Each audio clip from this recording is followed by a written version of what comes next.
నమస్కారం. ఋషికొండ ప్యాలెస్కి సంబంధించి 3 అంశాలు తిరుగుతున్నాయి.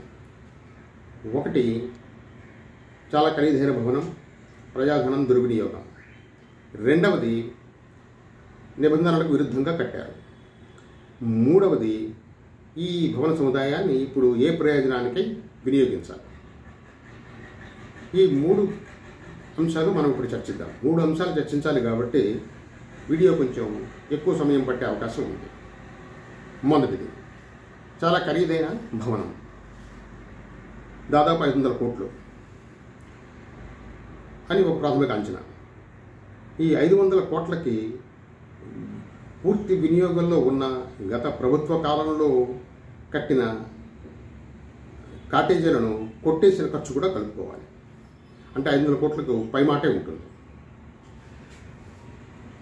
కానీ రాష్ట్ర వార్షిక బడ్జెట్ దాదాపు 1,00,000 కోట్లకు పైనే.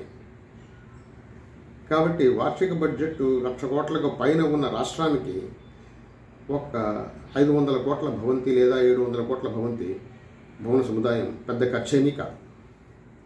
కానీ జాతీయ ఛానల్స్ కూడా ఇది చాలా చాలా ఖరీదైన భవనం, స్ప్లాజింగ్ ఆఫ్ పబ్లిక్ మనీ అని అనడం చాలా ఆశ్చర్యకరం.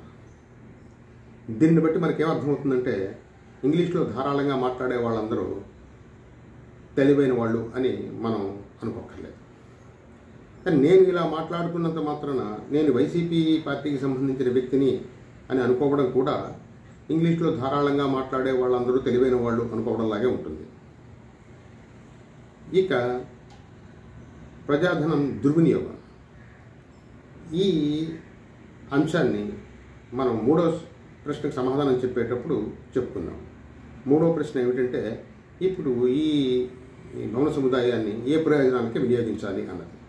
కాబట్టి అక్కడ ఈ దుర్వినియోగం అన్నది కూడా వస్తుంది.